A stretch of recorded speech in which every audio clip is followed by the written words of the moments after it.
अथ सोमवार व्रत कथा। सोमवार व्रत कथा भगवान शिव की प्रसन्नता के लिए किया जाता है।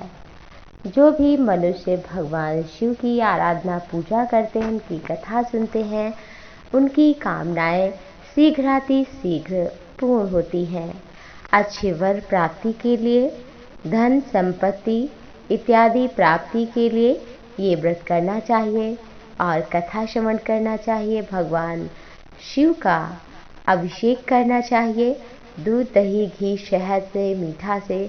उसके पश्चात जल चढ़ाएं, गंगा जल चढ़ाएं, बिल्वपत्र चढ़ाएं, शमी पत्र चढ़ाएं, जौ चढ़ाएं और अक्षत चढ़ाएं, काला तिल चढ़ाएं, तो भस्म लगाएं और इसके साथ साथ में पुष्प चढ़ाएं। भगवान शिव को ऋतुफल चढ़ाएं, मेवा चढ़ाएं। जो भी आपके पास श्रद्धा भक्ति भाव से हो वो चढ़ाएं, ना हो कुछ तो श्रद्धा से केवल एक लोटा जल ही अर्पित करें और भगवान शिव की कथा श्रवण करें, उनका व्रत करें। इससे भगवान शिव प्रसन्न होते हैं। नियम संयम का पालन करें। एक समय शाम के समय भोजन किया जा सकता है, मीठा भोजन करें, अति उत्तम माना जाता है। और अगर नमक खाएं तो सेंधा नमक खाएं। नारद पुराण के अनुसार सोमवार व्रत कथा इस प्रकार है। एक समय की बात है कि नगर में एक साहूकार था। उसके घर में उसके कोई कमी नहीं थी, ना धन की ना किसी वस्तु की, लेकिन संतान कोई पुत्र नहीं था। इस कारण वो बहुत दुखी रहता था साहूकार। और पुत्र प्राप्ति के लिए वो भगवान शिव की उपासना प्रारंभ किया। उसने व्रत भी रखना शुरू किया। श्रद्धा भक्ति भाव से देवादिदेव भगवान शिव के मंदिर जाता और शिव पार्वती की आराधना पूजा करता।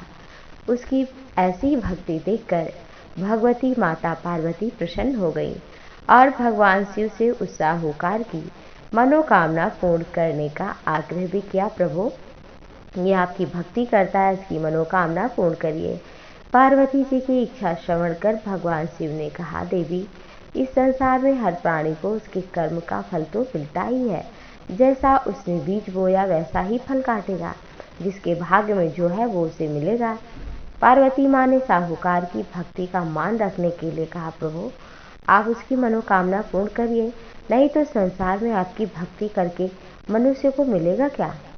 हे प्रभु, अगर कर्म ही फल मिले, किसी तरह कटे ना, तो वो आपकी व्रत उपवास पूजा क्यों करे।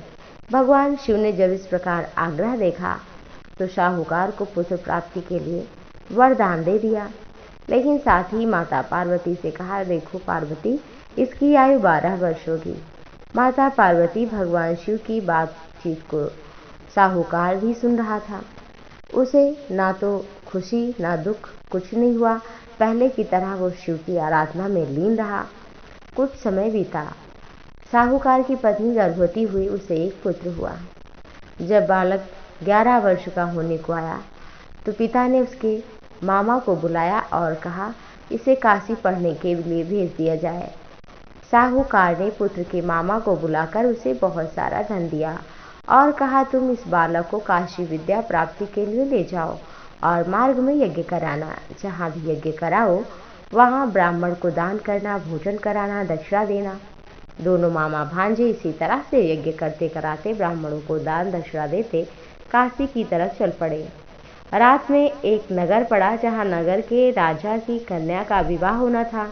लेकिन जिस राजकुमारी से उसका विवाह होने वाला था वह एक आंख से काना निकला। तो राजकुमार के पिता ने सोचा कि हमारा पुत्र काना है और ये जो लड़का है बड़ा सुंदर है, तो इसी के साथ क्यों ना काम करा दूं। साहूकार के पुत्र को देख करके ऐसा सोचा, विवाह के बाद और इसे धन दे दूंगा, राजकुमारी को अपने नगर ले जाऊंगा। लड़के को दूल्हे के वस्त्र पहनाकर राजकुमारी से विवाह तो करा दिया गया। लेकिन साहूकार का पुत्र बड़ा ईमानदार था। उसने सोचा ये बात ठीक नहीं है। उसने अवसर पाकर राजकुमारी की चुनरी के पल्ले पर लिखा कि देखो राजकुमारी जी, तुम्हारा विवाह मेरे साथ हुआ है, लेकिन तुम्हें जिसके साथ भेजा जाएगा वो तो आंख से काना है। मैं तो काशी जा रहा हूँ पढ़ने के लिए। जब राजकुमारी ने अपने चुनरी के पल्ले पर बातें पढ़ी तो उसने माता पिता को ये बात बताई। राजा ने अपनी पुत्री को विदा ही नहीं किया और मुंह बनाकर बारात वापस ले गए। दूसरी ओर साहूकार का लड़का और उसका मामा काशी पहुँचे। वहाँ जाकर उन्होंने यज्ञ का आयोजन किया। जिस दिन लड़के की आयु 12 साल की हुई उसी दिन यज्ञ रखा गया। लड़के ने अपने मामा से कहा कि मेरी तबीयत कुछ ठीक नहीं लग रही है। मामा ने कहा तुम अंदर सो जाओ। शिव जी के वरदान के अनुसार कुछ ही देर में बालक के प्राण निकल गए। मृत भांजे को देख उसके मामा ने विलाप शुरू किया, बहुत रोया। संयोग की बात थी कि उसी समय भगवान शंकर और माता पार्वती उधर से ही निकल रहे थे। पार्वती माता ने भगवान शिव से कहा, स्वामी मुझे इसके रोने का स्वर सहन नहीं हो रहा है, आप इस व्यक्ति के कष्ट को दूर कर दीजिए। जब भगवान शिव मृत बालक के समीप गए तो बोले, यह उसी साहूकार का पुत्र है जिसे मैंने 12 वर्ष की आयु का वरदान दिया है। अब इसकी आयु पूरी हो चुकी है।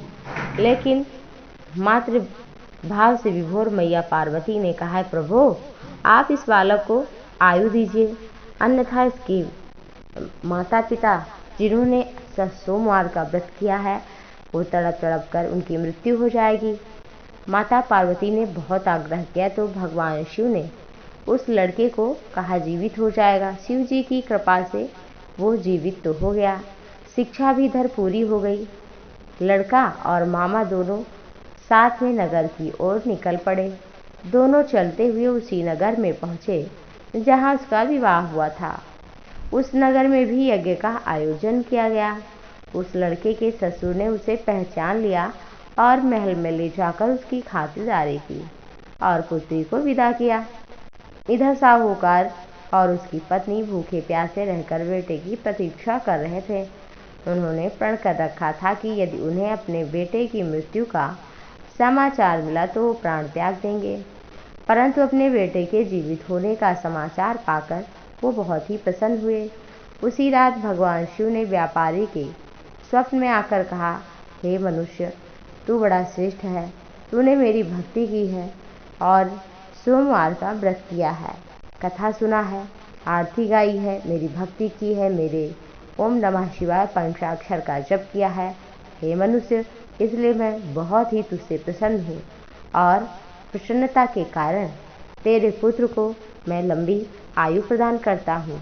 भगवान शिव बोले, और वरदान भी देता हूँ कि हमारे और तुम्हारी कथा जो भी श्रवण करेगा उसकी सभी मनोकामनाएं पूर्ण होंगी, उसका जीवन खुशियों से भरा रहेगा, उसके जीवन में सभी प्रकार के सुख आएंगे, उसकी व्यथा रोग शोक सभी मिट जाएंगे। इस तरह से भगवान शिव ने वरदान दिया। इस कथा को श्रवण करने वाले कि भगवान की भक्ति करने वाले की जरूर मनोकामनाएं पूर्ण होती हैं। आइए श्रवण करते हैं भगवान शिव की जय शिव ओम जय शिव ओंकारा ब्रह्मा विष्णु सदाशिव हरधांगी धारा ओम जय शिव ओंकारा एकानन चतुरानन पंचानन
ब्रह्मा विष्णु सदा शिव जानत अविवेका प्रणवाक्षर के मध्य